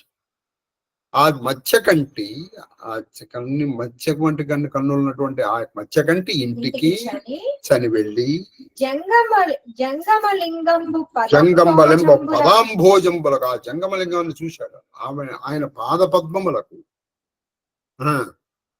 కరాంబోజ ముఖాంబోజంబుల ఆయన పాదాలని ఈయన కరాంబుజములు, ఈయన చేతులనే పద్మాలతోను, ఈయన ముఖమనే పద్మంతోనూ పూజించాడు. ఆయన అంటే ఏం చేశాడు? ఆయన ఈయన నుదురు తగిలేటానికి నమస్కారం పెట్టాడు, చేతులతో నమస్కారం పెట్టాడు. ఏవో బహుశా ఆయన పాద ప్రక్షాళన చేసి ఉండవచ్చు. కాబట్టి చేసి వినమితోంతంగుడే, వినయము చేత వినమిత, బాగా వంగినటువంటి ఉత్తమాంగం అంటే శిరస్సు. వినమిత ఉత్తమాంగుండై ఆ తల వంచుకుని మాట్లాడాడు. పెద్దవాళ్ళతో మాట్లాడేటప్పుడండి కొంచెం ఇలా తలపై వంచాలి. వాళ్ళ కళ్ళల్లో కళ్ళు పెట్టి ఇలా చూడి మాట్లాడకూడదు. కళ్ళలో కళ్ళు పెట్టి ఎవరు మాట్లాడాలి? కొంచెం ఆ తల వంచుకొని మాట్లాడు. ఎందుకంటే ఎప్పుడు కూడా నీకు విద్య వచ్చు, దానికి ఉదాహరణ నీ వినయమే. ఇది లేదు, అది ఎటువంటిదంటే ఇంకా వినయము లేని విద్య చాలా భయంకరం. వినయం ఉండి విద్య లేకపోయినా పర్వాలేదు, కానీ వినయం ఉందనుకోండి వాడు గొప్పవాడు. విద్య ఉండి వినయం లేదు, అది వాడికి ప్రమాదకరం. ఇప్పుడు రావణాసుడికి ఎంత విద్య ఉందండి చెప్పండి? రావణాసుడికి విద్య తక్కువ అనుకుంటున్నాడు. మరి ఏం జరిగింది? సకుటుంబంగా కాదు, సకుటుంబ సపరివార సమేతంగా నాశనం అయిపోయాయి. కారణం వినయం లేక. అదే వినయం ఉంది, విద్య లేకపోయినా పర్వాలేదు, వస్తుంది. ఇప్పుడు ఈ దాసికి చూడండి వినయం ఉంది. అందుకే అప్పుడు ఆ జంగమలింగం దగ్గర కానీ ఇక్కడ రాజు దగ్గర కానీ ఆవిడ వచ్చి, ఏయ్ నువ్వు చేసావు, నాకు అది చూడు అని చేశాడు. నేను ధిక్కరించి మాట చాలదు కొడుక, నీ మహాత్మ్యముకు ఒక భంగము కలుగుని. అంతే అంటే మీది మహాత్మ్య, దానికి భంగం అవుతుందా అని రాజుగారితో ఎలా మాట్లాడాలో అలాగే మాట్లాడింది ఆవిడ. ఆయనకి నమస్కారం చేశాడు. చేస్తే అది ఇక్కడ చేసాం, నాకు తెలుసు అన్ని విశేషాలు చెప్పాను, మిగిలినేమో నాకు తెలుసు. ఇక మనం 57 వరకు చెప్పాం కదా, మిగతా 3 పద్యాలు రేపు. మహాదేవ్ మహాదేవ్ మహాదేవ్ రామచరిత మానసులో ఈయన విధ్వంసకాండ చేస్తున్నాడు. కొంతమంది వస్తారు, ఏది అమరావతి విధ్వంసకులు, అమరావతి నగర విధ్వంసకారులు వస్తారండి. వాళ్ళు పదవిలో ఉన్నా పదవిలో లేకపోయినా వాళ్ళు అలా బాగుందండి, అది పొట్టలో ఉన్నా బయట వచ్చిన విషం కక్కుతూనే ఉంటుంది. మనకి అక్కడ దాన్ని అది ఇప్పుడు ఈ రావణాసుడు ఓహో చేస్తున్నాడు. దాంతో భూదేవి చాలా బాధపడింది. అందరి దగ్గరికి వెళ్ళి మొత్తుకుంది, ఒరే ఏమిట్రా నా ఏమిట్రా ఇలా అయిపోయింది, నాకు పర్వతాలు సముద్రాలు సరస్సులు. నన్నయ్య గారు రాస్తారు చూడండి, బహువన్న పాద పత్తి కుల పర్వత పూర్ణ సరస్వతి సహిత మహామహీభర మజస్ర సహస్ర ప్రణాళిదాలు. అటువంటివి కూడా నాకు భయం బాగా, కానీ ఈ పాపాత్ముల్ని నేను భరించలేక అని అక్కడ మహర్షులకి దేవతలకి వాళ్ళు ఎవ్వరూ ఏమీ చేయలేకపోయారు. అంటే వాడు వరబలం ఉన్నవాడు కాబట్టి వాడిని ఎవరు అయ్యో పాపం అన్నవాళ్లే కానీ అప్పుడు చేయలేరు కూడా, ఇంకంతకంటే చేయగలిగింది. అది తర్వాత చందమ్మ సురముని గంధర్వ సుర ముని గంధర్వ మిలీకరి సర్భాగ్యే విరంచికే లోక సంగ గోతనుధారి భూమి విచారి పరమ వికల భయ శోక బ్రహ్మ సబ్ జానా మన అనుమాన మోరు కచునా బసయి జాకరి తై దాసి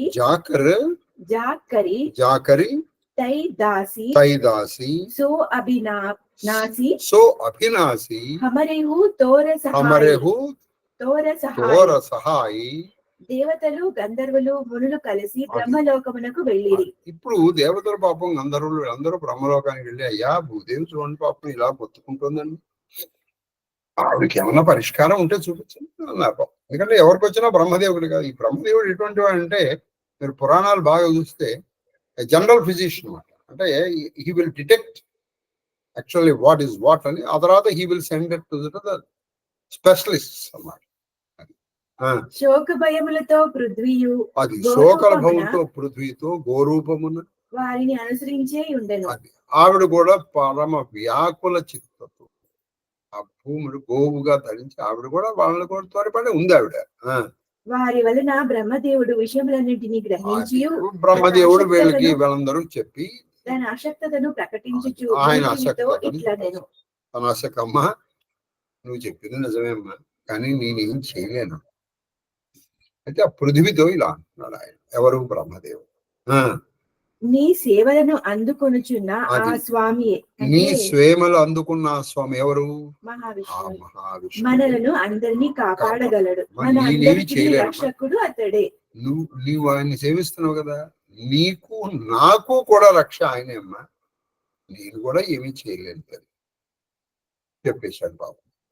సొరట సొరట ధరణి ధరహి ధరణి ధరహి మనధీరా మనధీరా కహా విరంచి హరిపద సుమిరు కహా విరంచి హరిపద సుమిరు హరిపద సుమిరు జానత్ జనకీ పీడ జానత్ జనకీ పీడ ప్రభు బంజహి దారుణ ప్రభు విపతి బంజహి దారుణ విపతి దారుణ బ్రహ్మ విపత్తి. పలికెను. ఓ బ్రహ్మ దరిద్రి, ఏమన్నారంటే ఆవిడతో ఇలా అంటున్నారు, ఆ ఓ గోరూపంలో ఉన్న దరిద్రి కూతురు. మనసులో పదిలపరుచుకోను అది మనసును కొంచెం కుదుట పరుచుకోమ్మా. శ్రీహరి చరణములను స్మరింపుము. ఆ కేవలం ఆ శ్రీహరి పాద పద్మాలని మాత్రమే మనసులో ఉంచు.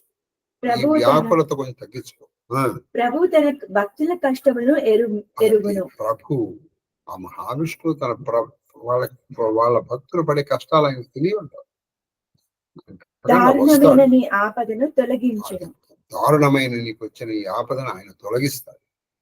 ఆయన ఒక్కడే సమర్థుడు, తొలగించడానికి గల సమర్థుడు ఆయన ఒకడే.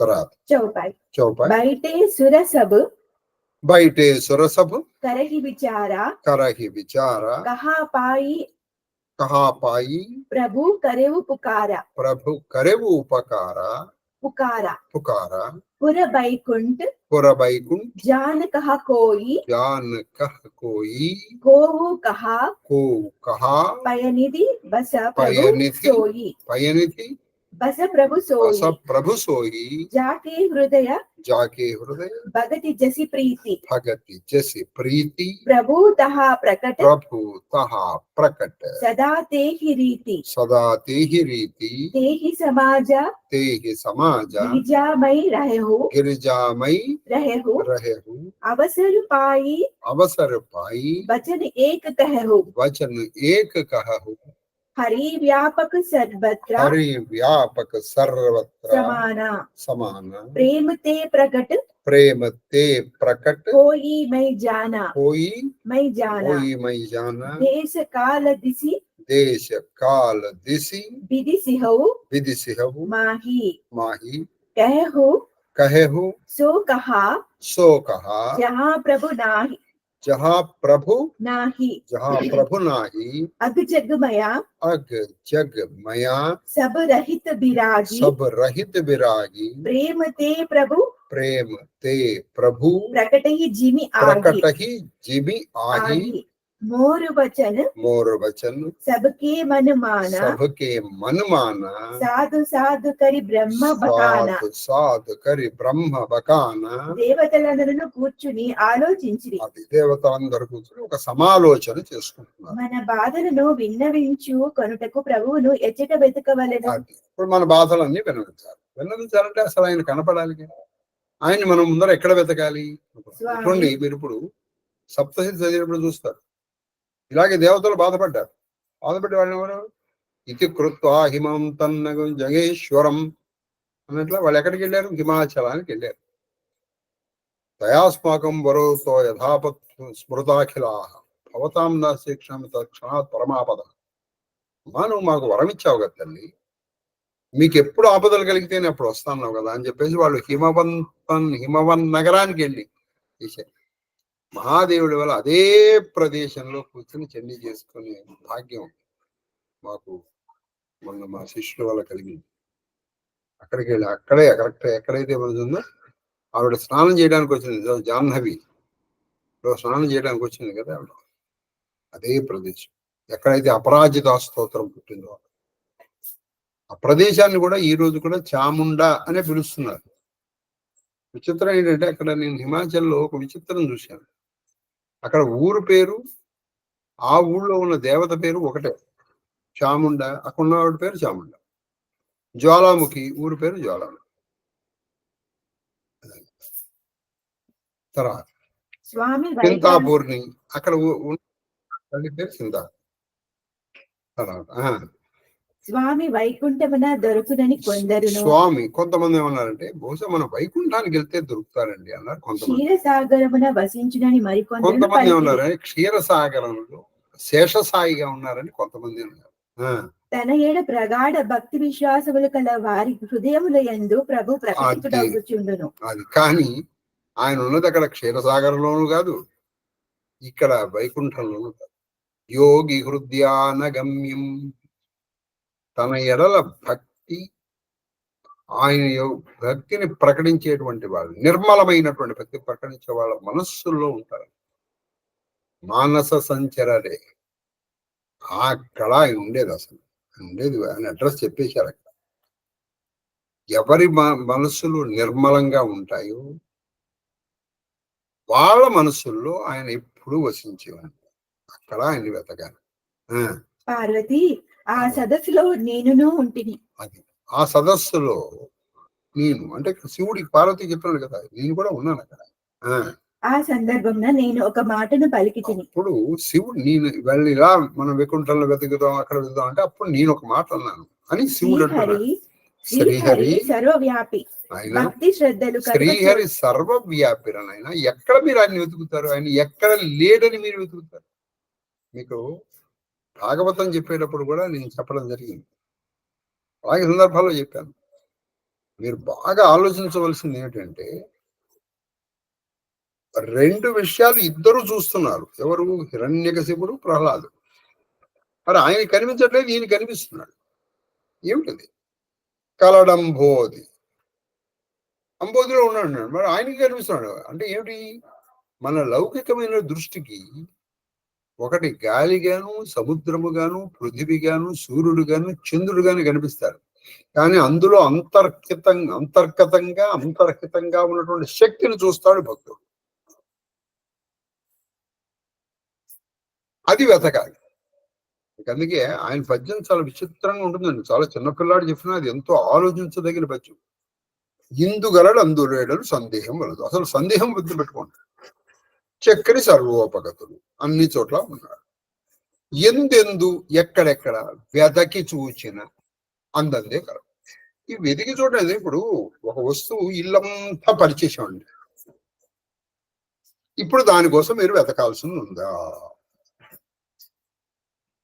వెతకాల్సిన ఇల్లంతా పరిచయం ఉందిగా. ఈ చెయ్యి ఇట్లా పెడితే కొన్ని ఉన్నప్పుడు ఒక గ్లాసులు ఉన్నాయి అనుకోండి, ఉదాహరణ ఇల్లంతా ఇట్లా గ్లాసులు చిమ్మేసి నీ ముందర నీ పక్కన ఇట్లా చేపెడితే వస్తుంది. ఒరే గ్లాస్ వెతికి తీసుకురాని అంటావు నువ్వు. మరి వెతకడం ఏంటి? ఎందెందు ఎక్కడెక్కడ పడితే అక్కడెక్కడ ఉండండి అంటే మనకి లోకము కనిపిస్తుంది. అందులో ఉన్నప్పుడు పువ్వులున్నాయి, ఆ తాడుని కలప జల్లించాలి, పువ్వుల్ని కొంచెం ఇట్లా పక్కకి తీస్తే అందులో ఉన్న అసలు తాడు కనిపిస్తుంది. దాన్ని వెతకాలంటే ఎలా వెళ్ళాలి? అంతర్ముఖ సమారాధ్య, చూపుల చూడక చూచువారల కృప చూచువాడు. నువ్వు ఎంతవరకు ఇలా చూసావనుకో బయటికి, నీకు ఆయన కనపడ్డావు. బహిర్ముఖ సుదుర్లభ. నువ్వు ఇలా తిప్పావనుకో అదే ప్రత్యగ్రూప. ఇలా వెనక్కి తిప్పడం నీకు తెలుస్తుంది అనుకో, అన్ని ఇంద్రియం. అప్పుడు ఆ లోపల ఉన్నటువంటి పరమాత్మని తెలుస్తుంది. అప్పుడు నీకేమవుతుందంటే ఈ లోపల ఉన్నటువంటి వాడు బయట ప్రతి చోట కనిపిస్తాడు నీకు. అప్పుడు కనిపిస్తాడు. అప్పటి వరకు మనకేం జరుగుతుంది? లేకపోతే అది ఒక పెన్ను గాను, బెంచ్ గాను, మనిషి గాను, ఈ మనుషులు వీడంటే ఇష్టము, వీడంటే అయిష్టము, ఇవన్నీ ఏర్పడతాయి. అప్పుడు నీకు ఇష్టము లేదు, అయిష్టము లేదు. చూడు, ప్రహ్లాదుడు దేన్ని ద్వేషించలేదు, దేన్ని ప్రేమించలేదు. దేన్ని ప్రేమించలేదు, కొన్ని దేన్ని ద్వేషించలేదు, దేన్ని ద్వేషించాడు. ఎందుకని? ప్రతి చోట్ల నారాయణుడే. అందుకే ఆయనకి దేనికన్నా భయం లేదు. ఎందుకని? పాములు ఏదో కనిపించాడు, కరిచేవాడు నారాయణుడు. నేనెవరిని? ఈ శరీరం ఎలాగో నేను కాదు. ఇది కేవలం మన మాటల్లో చెప్తున్నాం, ఆయన ఆచరణలో పెట్టాడు. నీకు నిజంగా తత్వం వచ్చింది అనుకోండి, అప్పుడు నేనెవరు ఏమి చేయలేదు. అనమాట. ఆయన సర్వాంతర్యామిని. ఆయన ఎక్కడ వెతుకుతారు మీరు అని శివుడు అంటున్నాడు. శ్రీహరి సర్వవ్యాపి, భక్తి శ్రద్ధలు కల చోట తనను తాను ప్రకటించుకునే నా విశ్వాసం. నేనేమంటున్నానంటే నాయన బ్రహ్మదేవ, మిగతా దేవతలారా, మనకి భక్తి శ్రద్ధ ఉంటే చాలు, ఆయన అంతటా ఆయన ప్రకటించేస్తాడు. ఆయన వచ్చాడు, నువ్వు కనపడవు, నువ్వు కనపడవు, నువ్వు కనపడవు అని అనక్కల్లా. నువ్వు కనపడవు, నువ్వు కనపడవు, నువ్వు అనక్కల్లా. ఆయనంతటా ఆయనే ప్రకటించుకున్నాడు. సరే, ఇప్పుడు కొన్ని సందర్భాల్లో మనం భారతంలో నేర్చుకున్నాండి, అర్జునుడు తనని కాపాడమని అడిగాడా? వాడు వేశాడు. ఆయన కూర్చున్న చోట కూర్చుంటే అర్జునుడు అవుట్. ఆయన లేచాడు, ఆ దెబ్బ ఆయన తగిలింది. పైగా అర్జునుడి చేత మాటలు కూడా పడ్డాడు పాపం ఆ రోజున. నువ్వు ఎందుకు లేచావు? వాడు పిచ్చివాడు, నేను లేవకపోతే దాని అస్త్రానికి ఉన్నది ఏంటి? అది నిరాయుధుల మీద ఎప్పుడైతే వాడు ప్రయోగిస్తాడో అది వచ్చి మళ్ళీ వీడి చంపేస్తుంది. భగదత్తుడు మనం విన్నాం. మరి ఆ రోజున కృష్ణుడు అర్జునుడు ప్రతిసారి అడిగాడా? ఒక్కసారి శరణం వేడాడు అంతే. అది ఎటువంటిది? అనన్యమైన భక్తి ఉండాలి. అనన్యం అంటే అది. నువ్వు ఆయన్ని వెతుకో, అప్పుడు ఆయన్ని నీ యోగక్షేమాలు ఆయన చూస్తావు. అంటే మనకి అనన్యమైన భక్తి లేదండి. నేను ఉన్నాడు అని నువ్వు నమ్మావనుకోండి, ఎట్లా ఉంటుందంటే కంఠం వరకు నీళ్ళు వచ్చిన ఆయన పర్వాలేదు, ఆయన చూసుకుంటాడు, ఇస్తాడు. మనకేం జరిగితే కంఠం వరకు కాదు, మనకి పాదాల దగ్గరికి నీళ్ళు వచ్చినప్పటికీ వస్తాడో లేడో పై వరకు వచ్చేస్తే వచ్చేస్తే ఏమవుతుంది? కాబట్టి అనన్యమైన భక్తి ఉన్న చోట ఇది ఒక్కటి బాగా గుర్తుపెట్టుకోండి. కొన్ని పదులు కాదు, 100 మార్లు చెప్పాను. భయము భక్తి, దే ఆర్ యాంటీథెటికల్. నువ్వు భయపడుతున్నావు అంటే నీకు భక్తి లేదు. దేన్నైనా సరే అది అభయం. ఆయన అన్నీ చూసుకుంటాడు,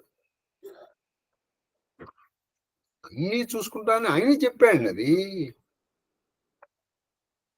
ఒకటి కాదు, ఆయన అన్ని చూస్తాడు. నువ్వు చేయవలసిందల్లా పరమ శరణాగత, అన్యథా శరణం అనన్యాశ్చింతయంతో రాని. నిజంగానే పడిపోవాల్సింది పడిపోయినా ఆయన దయ, పడిపోయినా కూడా ఆయన దయ. అనన్యమైన భక్తి వచ్చినప్పుడు ఆయన ప్రకటించుకుంటారు. శివుడు తప్ప ఇంకోటి ఎవరు చెప్పలేదు. ఎందుకని? శివస్య హృదయం విష్ణురు, విష్ణువస్య హృదయం శివ.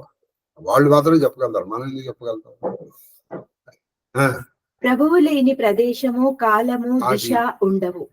ప్రభువు లేని ప్రదేశము గాని, కాలము గాని, దిశ అంటే ఆయన కలడు అన్ని దిక్కుల. అదే ఇక్కడ పెరుగు. ప్రభువులు అన్ని కాలాల్లో ఉన్నాడు, అంటే గతంలో ఉన్నాడు, భవిష్యత్తులో ఉన్నాడు, వర్తమానంలో ఉంటాడు. ప్రభువు లేని ప్రదేశము లేదు, ఎక్కడ పడితే అక్కడ ఉంటాడు. ఇప్పుడు చెప్పండి మీరు ఎక్కడ లేదు. కాబట్టి మనం ప్రదేశం చూసుకోవాలి. ఇదే కాళహస్తీశ్వర మహత్యంలో అండి, ఇంకొన్ని 4-5 పద్యాలు అయిపోయిన తర్వాత, 4-5 కాదులే, ఒక మహానుభావుడు తపస్సు చేస్తాడు. ఎవరి కోసం? శివుడి కోసం. అసలు ఈ కాళహస్తీశ్వర మధ్యలో గొప్పది ఏంటంటే, కాళహస్తీశ్వర మధ్యాన్ని స్వయంగా శివుడు చెప్పుకున్నాడు. అది ఎంత గొప్ప లింగం. అసలు ఆ శివలింగం ఎలా వచ్చిందో శివుడే చెప్తాడు. ఆ శివలింగం రావడానికి ఒక మహానుభావుడు తపస్సు చేశాడు. అసలు తపస్సు అంటే ఇలా ఉంటుందా అని అనిపిస్తుంది. మనం ఎలాగో చేయలేం, కానీ అటువంటిది ఒకటి గొప్ప ఉంటుందని తెలుసుకుని నమస్కారం పెట్టినా చాలు. మనం ఖచ్చితంగా చేయలేము. ఎందుకంటే మనము మన ఏకాగ్రత చుట్టూ పరిసరాల మీద ఆధారపడి ఉంటుంది. నువ్వేదో చెప్పుకున్నావు, మీ అమ్మాయో మీ అబ్బాయో మీ ఒకవాడో ఏదో గట్టిగా సౌండ్ పెట్టారు, అప్ప నేను జపం చేసుకుంటే ఏమిటిది అంటే, నీ కాన్సన్ట్రేషన్ పక్కవాడి సౌండ్ మీద ఆధారపడి ఉంది. ఇది ఒప్పుకోవడం నీకు ధైర్యం, ఒప్పుకునే ధైర్యం నీకు లేదు. నువ్వెవరు వాడిని అవ్వద్దంటానికి? నీవు అంటే పక్క వాళ్ళ దాని మీద మన ఏకాగ్రత ఆధారపడింది. ఇందులో నీ సాధన ఏం లేదు, తెలిసిపోయింది అక్కడే. నువ్వు సాధన చేసుకునేటప్పటికి ఎదుటి వాళ్ళందరూ మిలిటరీ డిసిప్లిన్లో కూర్చోవాలి. చాలా వాళ్ళకి విసుగ్గా ఉంటుంది. అంత దాంట్లో కూడా నువ్వు కూర్చోగలిగిండు కూర్చుంటాడు. ఇప్పుడు ఒక ఆయన చూస్తాడు, మనం కాళహస్తీశ్వర మధ్యలో చూస్తాం. అటువంటి ఉన్ని మనం నెమ్మదిగా ఆచరించడానికి ప్రయత్నం చేస్తే ముందర ఈ చిరాకు పరాకులు ఇవన్నీ తగ్గుతాయి. చెప్పమ్మా. చరాచర జగత్ స్వరూపుడైనను అది అతడు చరాచర వికార జగత్ రహితుడు, స్వరూపుడు అయినప్పటికీ వికారరహితుడు, విరక్తుడు. ఆయన ఈ సృష్టి చర అచరములు ఈ జగత్ స్వరూపుడు, కానీ ఆయనకి ఏ వికారాలు, ఆయన విరక్తుడు, ఏ రక్తి దేని మీద ఆసక్తి లేదు ఆయన. తర్వాత రాపిడి ద్వారా అగ్ని ప్రకటితమగునట్లు అది మీరు భక్తి ద్వారా ఆయన ప్రకటితమగుచుండును. నువ్వు అగ్ని ప్రకటించాలంటే ఏం చేయాలి? రాపిడి అది మంథనం చేయాలి. ఆ రెండు తీసుకొని అగ్ని మంత్రాలు చెప్తూ వస్తారు. ఆ వచ్చిన అగ్నితోనే మనం చేసుకోవాలి. అలాగే అది ఆయన ఏం చేయాలి? రాపిడి చేయాలి. ఏమిటి? భక్తి. కొంచెం ఈ ఉపాసనలు బాగున్న వాళ్ళు ఏమంటారంటే, ఏమంటే కల్వం పట్టుకున్నారా అంటారు. కల్వం అంటే ఏంటి? ఒకప్పుడు ఈ మంత్రాలు ఔషధులు చేయడానికి దాన్ని ఇట్లా నూరుతారు. అంటే మంత్రాన్ని కల్వం చేయాలి, పట్టుకుని లాగా, అప్పుడు అది ప్రకటన. మనం చేస్తున్నా నువ్వు ఏదో రోజుకో 10, 11, 20, 30 చేసి నాకు దేవుడు కనపడలేదంటే ఎందుకు కనిపిస్తాడు? అరే ఎందుకు కనిపించాలి?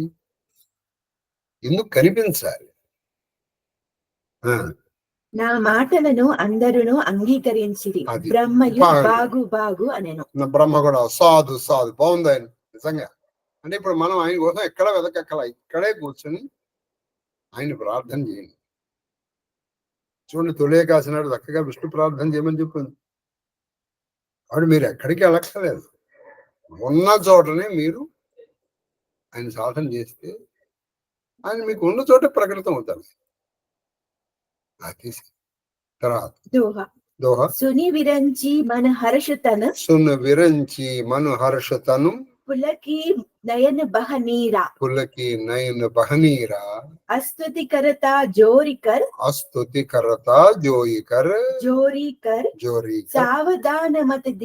సావధానమతి ధీరా నా వచనములు విని బ్రహ్మదేవుడు తన మనసులో ఎంతో ఆనందించాడు. ఆయన ఎంతో ఆనందపడ్డా అంటే ఆయనకి ఆనంద భాష్పాలు వచ్చాయి. ఆయన శరీరం పులకరించిన ఆ శ్రీహరి గురించి చెప్పేటప్పుడు కన్నుల నుండి ఆనంద భాష్పాలు పొంగిపొరలేను. ఆ స్థితి నుండి బయటపడి అతను చేతులు జోడించి పరమాత్మను స్తుతింపసాగాను. బ్రహ్మకృత విష్ణు స్థుతికి వెళ్తున్నాము. ఆయన ఇలా చూస్తారు. అప్పుడు నువ్వు స్థితి చేస్తే ఖచ్చితంగా ఆయన వస్తారు. అది బ్రహ్మస్థుతి చాలా గొప్పది. మనం రేపు ద్వాదశి నాడు ద్వాదశి, ఏకాదశి, ద్వాదశి ఆయనకి పరమ ప్రీతికరమైనటువంటి రోజు బ్రహ్మస్థుతి.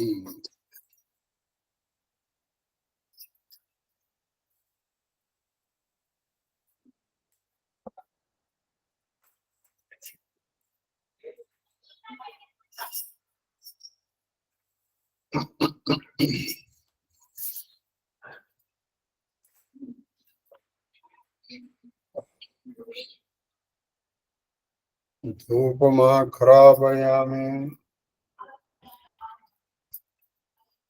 ఇచ్చావమ్మా? దీపం దర్శయామి. ధూపదీపానందరం నైవేద్యం ఓం భూర్భువః సర్వచైతన్య రూపాంతమాద్యాం విద్యామి బుద్ధిమ్యాం ప్రచోదయాత్.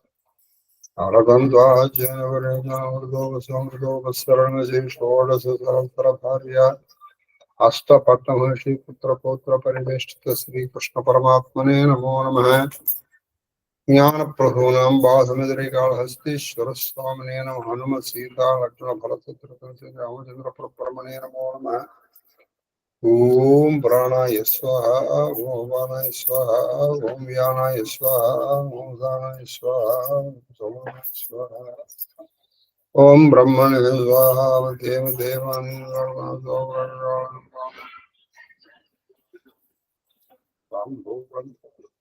సమర్పయామి తాంబూలజర్వణానం వరం శుద్ధాయమన్యం సమర్పయామి మస్తరపుట నీరాజన దీపం. మంగళమానిరాయణదేవో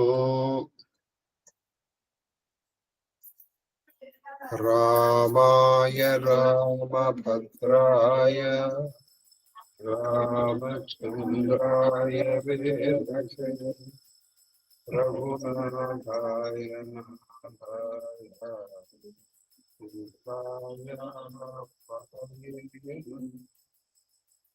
మృత్యుంజయాయ రుద్రాయ సంహాయ శంకరాయ అమృతేశాయ సర్వాయ మహాదేవాయ నమః. ఆనందమంగళకర్పూర నీరాజన దీపం దర్శయామి నీరాజనానంతరం నమస్కరోమి హర నమ పార్వతీపదే హర హర మహాదేవ హర. కళాభ్యాం చూడాలంకృత శశికళాభ్యాం నిజతపఫలాభ్యాం భవతు మే శివాభ్యామస్తో భద్రిభువన శివాభ్యాం స్ఫురతను అమరం వీక్షామి స్వస్తి ప్రజాభ్య పరిపాలయంతాం న్యాయేన మార్గేణ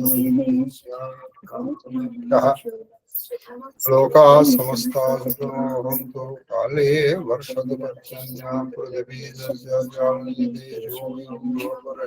బ్రాహ్మణ అపుత్రా పుత్రిణ సంతు పుత్రిణ సంతు పౌత్రిణ ధనా సదాంతు జీవేమ శరదాం శతం మాం సహ కుటుంబం పరివారం రక్షन्तు సర్వే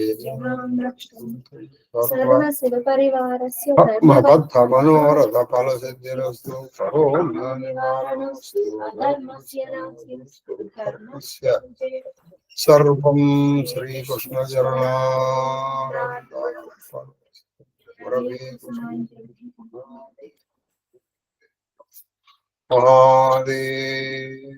మహాదేవ మహాదేవ మాస్టరు మహాదేవ మహాదేవ మహాదేవ మహాదేవ మహాదేవ మహాదేవ శాస్త్రి గారు. Bluetooth mode. Mahadeva Mahadeva Mahadeva sir. Mahadeva Mahadeva Mahadeva నైనా కేక్యూ చిన్న డౌట్ అడగనా, మరి టైం సరిపోతుంది చెప్పదైనా సార్. ఇప్పుడు ప్రతి యుగంలోనూ ఈ 4 యుగాల్లో దాదాపు ప్రతి అంటే 1, 2, 3, 4, 28 దాకా అయిపోయినాయి కదా. ఇప్పుడు ప్రతి యుగంలోనూ ఆల్మోస్ట్ అంటే సేమ్ అవతారాలు రిపీట్ అవుతున్నాయా, లేకపోతే ఏదైనా చేంజ్ ఉంటుందా? ఒకవేళ సేమ్ ఉంటే భూదేవి మళ్ళా బ్రహ్మ దగ్గరికి వెళ్ళటం, బ్రహ్మ నాకు తెలియదు విష్ణుమూర్తిని అడగాలి అనటం, రిపీటెడ్ గా ఉంటాయా? నీ డౌట్ నాకు ఖచ్చితంగా అర్థమైంది. మ్యాట్ తర్వాత ఫస్ట్ లాగా సేమ్ షో రిపీట్ అవుతుందా, లేకపోతే ఈ షోలో ఏమన్నా మార్పు ఉంటుందా? ఇప్పుడు మ్యాట్నీలో వస్తాడు, కొద్ది తెర తీయంగానే ముందర బాగుంటుంది మీద రాదు, వెళ్తాడు వెళ్తాడు, ఇదే పెద్ద ఉంటుంది. అంతేనా?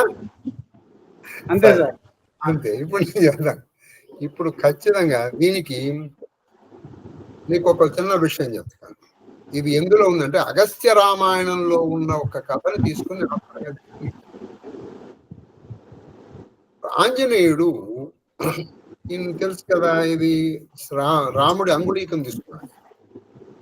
తీసుకొని ఆవిడకి ఇచ్చాడు. ఆవిడ దగ్గర నుంచి చూడమని తీసుకుని ఈయనకి ఇచ్చాడు. ఒకానొక సందర్భంలో ఏం జరిగిందట, ఈ ఆంజనేయుడికి రాముడి దగ్గరికి వెళ్ళి, స్వామి నేను సీతమ్మ వారికి అంగుళీకం ఇచ్చాను కదా, ఇచ్చావయ్యా, ఆవిడ దగ్గర చూడమని తీసుకున్నాడు. అవును, అది తీసుకొచ్చి నీకు ఆవిడ మీకు ఇచ్చేసిందా, ఆవిడ దగ్గరే ఉందా అని అడిగాను.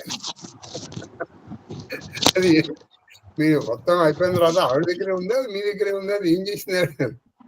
లేదయ్యా నాకు ఇచ్చేసింది. మీకు ఇచ్చేసిన ఏది మీ చేతి లేదు? అయ్యో ఇక్కడ లేదురా, ఎక్కడో పడిపోయినట్టుంది అని చూశాడు. ఆయన చేతికి చూస్తే లేదు, ఎక్కడో పడిపోయినట్టుంది. అయితే ఒకటే నాకు ఎక్కడో గుర్తు, ఒకసారి ఎప్పుడో ఒక చోట వెళ్ళాను నేను అని, ఫలానా ప్రదేశంలో ఒక కొలం ఉంది, ఆ కొలంలో పడిపోయినట్టు నాకు గుర్తు, ఎందుకంటే అక్కడ నేను స్నానం చేస్తున్నాను, ఒకసారి వెళ్ళి చూసి వస్తానంటాను. సరే ఈయన వెళ్ళాడు. ఈయన అక్కడ వెళ్ళేటప్పటికి ఏం జరిగిందంటే, అక్కడ ఆ రోజున ఈయన ఎటువంటి అంగుళీకమిచ్చాడో అటువంటి అంగుళీకాలు కొన్ని లెక్కలేనన్ని ఉన్నాయి అక్కడ. అవే అంగుళీకాలు, అదే పరిమాణము, అదే రంగు, రుచి, రూపు, వాసన, లేఖన సేమ్ అదే బరువు, అంతే ఉంది. ఈయన ఆశ్చర్యపోయాను, ఏమిటయ్యా ఇదండి నాయన, ఇది ఒక్కొక్క యుగంలో ఒక్కొక్క విధంగా జరుగుతుంది. ఇప్పుడు ఆ మధ్య కాలంలో మనకి పని పాట లేకుండా ఒక కొత్త వాదన కాదు, ఇంకా చెప్పాలంటే ఒక కొత్త సమస్య తీసుకొచ్చి పెట్టేశారు. మీకు గుర్తుందో లేదో నాకు తెలియదు, కానీ కొంతమంది స్వార్థపరుడు ఏమిటి, ఆంజనేయుడు మనవాడంటే మనవాడని కొట్టుకు తెచ్చారు, లేక కొట్టుకోవడం ప్రారంభించారు. అంజనాద్రి, అక్కడ ఆంజనేయుడు పుట్టాడని మనకు కొంత ఒక పురాణ గాథ. లేదండి, హంపి విజయనగరం దగ్గర ఒక ప్రదేశం ఉంది, అక్కడ పుట్టాడని వాళ్ళకి ప్రమాణం. అసలు ఇది ఏది కాదు, హర్యానా దగ్గర ఇంకో ప్రమాణం ఉంది, వాళ్ళు కొడుకున్నారు. కాబట్టి ఇది ఒక్కొక్కసారి ఈ సర్కిల్ రిపీట్ అయినప్పుడు ఎసెన్స్ అదే ఉండవచ్చు, కానీ ఇలాగే జరగదు. ఇప్పుడు కాళహస్తీశ్వర మహత్యం నన్ను చెప్పమను, నేను దాన్ని కణతాపట్టి చెప్పాను అనుకో, కాళహస్తీశ్వరం దూర్జటి రాజను, దూర్జటి జను అని అదే చెప్తాను. అలా కండ్లతాపట్టి చెప్పకుండా నేను చెప్పాను అనుకోండి, నేను అదే పద్యం చెప్పినా ఆ పద్యాన్ని వాడి వేరే ఉదాహరణలు చెప్పచ్చు, మాటలు మారచ్చు, ఆ ఎక్స్ప్లెనేషన్ మారుతుంది. నువ్వు చాలా నిజంగా చక్కటి ప్రశ్న వేశాను. ఒక టీచర్కు ఉండవలసిన లక్షణం ఇది. అందుకే నేను when I work as a teacher, నేనేం చేస్తూ ఉండేవానంటే 3 సెక్షన్లు ఉన్నాయనుకోండి, టు అవాయిడ్ దట్ రిపిటేషన్. ఇప్పుడు ఇక్కడ నేను ఇంగ్లీష్ టెక్స్ట్ బుక్ చెప్తే ఇంకో చోట ఇంకో సెక్షన్లో నాన్ డీటెయిల్, ఇంకో దాంట్లో ఇంకోటి చెప్పాం. ఇక్కడికి ఈ క్లాస్ వచ్చేటప్పటికి ఒక వారం 10 రోజులు పడుతుంది మళ్ళీ. అప్పుడు ఖచ్చితంగా మన ఎక్స్ప్లెనేషన్ మారిపోతుంది. ఎక్స్ప్లెనేషన్ మారిపోతేనే మన దాంట్లో ఆ కొత్తదనం, ఆ న్యూనెస్ అనేటువంటిది కనిపిస్తుంది. మనకి న్యూనెస్ లేదనుకోండి, సేమ్ చెప్పిందే అనుకోండి, అది ఎలా ఉంటుందంటే అరిగిపోయిన గ్రామ్ఫోన్ రికార్డ్ లాగా ఉంటుంది అనమాట. కాబట్టి ఖచ్చితంగా అలా జరగలేదు అంటే అదే పద్ధతి. ఇప్పుడు భూదేవుడు వెళ్ళటం అందుకని మనకి ఇందులో కొన్ని మార్పులు ఉన్నాయి. ఇప్పుడు మీకు అందుకని చెప్పాను, ఇప్పుడు రామాయణము, మనం వాల్మీకి రామాయణం చూసామనుకోండి, ఇవేవి లేవు. ఈ ప్రతాప భానుడి గురించి కానీ, నారదుడి గురించి కానీ, ఇవేవి మనకి వాల్మీకి రామాయణంలో మనకు కనిపించు. కాబట్టి అదొక్కటే ప్రమాణం అండి, తులసిదాస్ కల్పన అని చెప్పడానికి మనకు వీల్లేదు. రామాయణం ఉంది అనుకోండి, అగస్త్య రామాయణం ఉంది, వాల్మీకి రామాయణం ఉంది. అంతెందుకని హనుమద్ రామాయణంలో సుందరాకాండ వేరేగా ఉంది పేరు. హనుమద్ రామాయణం తీసుకోండి, అలానే వాల్మీకి రామాయణం దర్శనం తప్పంటాం మనం. హనుమద్ రామాయణం ఆయన స్వయంగా రామాయణం రాసుకున్నాడు. అయితే ఆ హనుమద్ రామాయణంలో కేవలం సుందరాకాండలో కొన్ని భాగాలే మాత్రమే ఇప్పుడు మనకి దొరుకుతుంది. కాబట్టి ఇక్కడ ఎలా అవుతుందంటే, వాళ్ళు ఇంకొక చిన్న ఉదాహరణ చెప్తాను. నువ్వు నేను కలిసి సినిమా చూసాం, నిన్ను ఆ స్టోరీ చెప్పన్నారు, నన్ను ఆ స్టోరీ చెప్పాను, మనం ఇద్దరం స్టోరీ చెప్తాం. కానీ ఆ సినిమాలో నాకు కొన్ని సంఘటనలు, కొన్ని డైలాగులు బాగా నచ్చుతాయి. వాటి మీద నేను స్ట్రెస్ చేస్తూ అదే కథని చెప్పి వీటి మీద నేను ఎక్కువ పివిటిలిటీ అంటారు అంటే వీటి మీద నేను ఎక్కువ కాన్సన్ట్రేట్ చేస్తాను. నాకు ఇంకొంచెం ఉందనుకో, నేను 2-3 మాటలు కలిపేసి చెప్తాను. నీకు అదే సినిమాలో కొన్ని సంఘటనలు, కొన్ని డైలాగులు, కొన్ని విషయాలు నీకు నచ్చు, అవి నువ్వు దాన్ని చేస్తూ అవి చెప్తావు. లేదా నువ్వు కొంచెం కల్పనలు కూడా చేసి ఉండొచ్చు. అలాగే కొన్ని కల్పనలు కూడా వచ్చాయి కదా, ఇది ఇలా ఉంటే బాగుంటుంది కదా, ఇక్కడ ఈయన ఇలా అనకన్నా ఉంటే బాగుంటుంది కదా. ఇప్పుడు ఉదాహరణకి మన మహాభారతం నేర్చుకున్నాం. ఆఖరి రోజున కర్ణుడు చూసి అర్జునుడు భయపడ్డాడు. ఇది ఖచ్చితంగా జరిగింది. అర్జునుడు భయపడ్డాడు. ఓరు నాయన, ఏమిటి ఆ కర్ణుడి ప్రతాపం. కృష్ణ, ఇప్పుడు మనం ఆయన వేదుకోవడంలో కొంచెంసేపు ఆగి వెళ్దాం అన్నాడు. దీన్ని రకరకాలుగా చెప్పిన వాళ్ళు ఉన్నారు, ఎలా చెప్పారు? ఈయన బాణం వేస్తే ఈయన రథం 10 అడుగులు, ఆయన 2 అడుగులు వేసింది. అదేమి లేవు అక్కడ. భయపడినట్టు మాత్రం నిజం. కాబట్టి ఈ ఘటనని ఒకే ఘటనని మనం చెప్పేటప్పుడు రకరకాలుగా చెప్పేస్తాం. అలా జరిగింది. కాబట్టి ప్రతి యుగములోనూ కథ జరుగుతుంది. కానీ ఒక విచిత్రం ఇంకొక కోణములో అలాగే స్టీరియో టైప్ లో మాత్రము జరగలేదు, జరగదు. మహాదేవ్ మహాదేవ సార్, మహాదేవ్. మహాదేవ్ మహాదేవ మహాదేవ్ మహాదేవ్ మహాదేవ్ మహాదేవ్ తల్లి శ్రీలలిత మహాదేవ్ మహాదేవ్ మహాదేవ్ మహాదేవ్ మహాదేవ్ మహాదేవ్ అమ్మ కామాక్షమ్మ గారు, మహాదేవ్ గురువు గారు, మహాదేవ్ మానస గారు ఉన్నారు. మానస గారు రైల్లో మహాదేవ్ గురువు గారు తల్లి చాలా మానసమ్మ గారు. చక్కగా వివరిస్తున్నారండి. మాకు ఎంత సంతోషంగా ఉందంటే మీ మహాభారతం తను లలిత చెప్పిన వల్ల యూట్యూబ్ లో చూడగలిగానండి, వినగలిగాను చక్కగా. చాలా సంతోషం వేసింది. ఇలా చెప్పే గురువు గారు, ఇలా చెప్పే మాస్టర్ ఎవరు దొరుకుతారా అని. ఇప్పుడు మేము అస్సలు టచే చేయని శ్రీకాళహస్తీశ్వర మహర్షి చెప్తున్నారండి. దూర్జటి ఎంత అద్భుతంగా చెప్తున్నారు అంటే చక్కటి ఉదాహరణలతో. ఆ పద్యాలు కూడా మీరు చదువుతుంటే, ఆవిడ చదువుతున్నారు, వెంటనే మీరు అలా చదువుతూ ఉన్నప్పుడు మాకు నోటికి వచ్చేస్తాయా ఇంకోసారి చదివితే అన్నట్టుంది నా మనసుకి. చాలా ధన్యవాదాలండి మీకు. నేను రోజు ఇక కంపల్సరీగా ఇది వింటూ ఉంటాను, అర్థం చేసుకోవడానికి ప్రయత్నిస్తానండి. మీరేమో ధన్యవాదాలు. భగవద్గీత PhD చేసిన వాళ్ళు మీరు. అయ్యయ్యో, మీ ఎదురు అది ఈ డిగ్రీలన్నీ మాస్టర్ గురుగారు, ఈ డిగ్రీలన్నీ కూడా పేపర్ వరకే. మనం మనసులోకి, హృదయంలోకి, హృదయాంతరాల్లోకి ఎంత వెళ్ళింది అన్నదే మనకి ముఖ్యం. డిగ్రీలతో మనకి సంబంధం లేదు, అది బాహ్యం. నా ఉద్దేశం అదండి. నేను ఆ ప్రయత్నంలోనే ఉన్నాను. దీన్ని అవగతం చేసుకొని మొత్తం అది చేసిన తర్వాతే నాకేమీ తెలియదు అన్న విషయం తెలిసింది. అప్పటి నుంచే మొదలు పెట్టాను తెలుసుకోవడం. మహాదేవ్ మహాదేవ్ మహాదేవ్ అండి. రామయ్య గురించి మొట్టమొదట మనకి తెలుగు వాళ్ళకి చెప్పిన ఆయన మహానుభావుడు వేటూరి ప్రభాకర శాస్త్రి గారు. అవును. అయితే విచిత్రం ఏంటంటే ఆ వేటూరి ప్రభాకర శాస్త్రి గారు ఆయన MA తెలుగులో ఒక క్వశ్చన్ ఇచ్చారు. ఆయన క్వశ్చన్ ఇచ్చేటప్పటికి అదే ఒక్క క్వశ్చన్ ని, ఒక క్వశ్చన్ కాదు, చాలా 4 క్వశ్చన్ రాసినట్టుగా 4, 25, 100.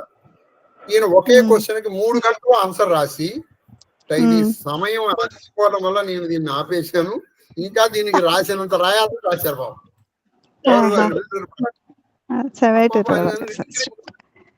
అందుకని ఆయనకి డిగ్రీ రాలా. అందుకని పాపం సత్యనారాయణ గారు ఆయన గురించి ఒక మాట రాశారు. డిగ్రీలకు విలువ దౌర్భాగ్యపు కాలములో జన్మించినావు ప్రభాకర అని ఆయన రాశారు. ఎందుకనంటే అసలు అన్నమయ్య అనే ఒక ఆయన ఉన్నాడని చెప్పింది, అలాగే సందమామరావే జాబిల్లి రావే రాసింది వేటూరి ప్రభాకర శాస్త్రి గారు. విచిత్రం ఏంటంటే ఈ కూడా వేటూరి ప్రభాకర శాస్త్రి గారికి తెలిసిన వాళ్ళు చాలా కొద్ది మంది. అవునండి, నిజంగా ఆయన లైఫ్ హిస్టరీ ఎవరైనా రాస్తే బాగుండు. ఆయన ఎంత రిసెర్చ్ చేశారో, ఎన్నిటిని బయటికి తీశారో, అదంతా వెలువరిస్తే ఎవరైనా తెలిసిన వాళ్ళు బాగుంటుంది. మనలాంటి జిజ్ఞాసులకి చాలా. మహాదేవ మహాదేవ మహాదేవ మహాదేవ మహాదేవ.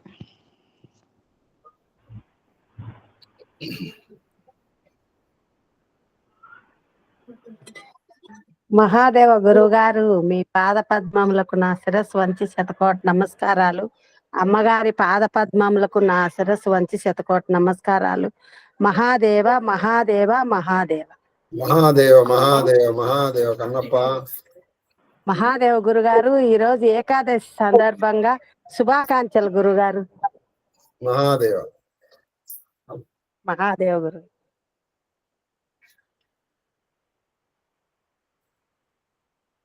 చేస్తా.